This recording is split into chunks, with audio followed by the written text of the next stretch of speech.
Takže, čau lidi, vítám vás tady znova po roce, nevím, ale prostě tady s novým Pokémonem.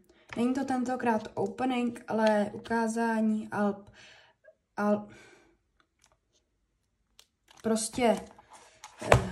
no, nevím, jak se to říká. Dneska tady máme Trade or Treat, což je vlastně halloweenská verze z roku 2023 a ještě pak tam máme z zimního kalendáře. Takže tak. Tady mám to vždycky seřazený. Tady to mám ten Trade or Treat, mám prostě celou sesbíranou. Už to dál nebudu okecávat a tady máte takhle.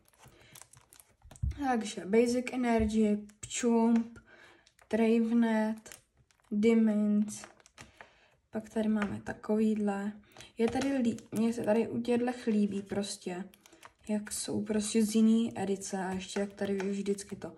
Máme prostě Pikachu třeba z Palda Evolved, pak tady máme takhle.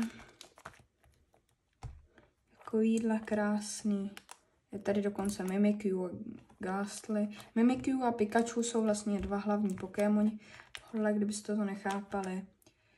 A pak tady mám Jingara, takhle krásnýho. A teda budu něco říkat, jenom něco. Takhle. Tady moc tak dobrý kartičky nejsou. Dobrý. Tak to je všechno. A teďka se teda přesuneme na ten Winter Side. Takže. Glaceon, Stalinger, Glystray, Pikachu, tady nesmí chybět krásně vzadu s Didinem. Pak tady máme takhle Kraigon. K tomhle Pokémonu se nechci radši vyjadřovat, ale okay.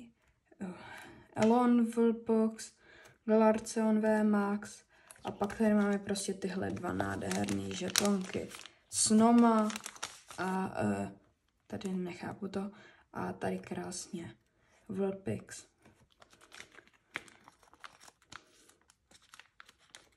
To je asi všechno.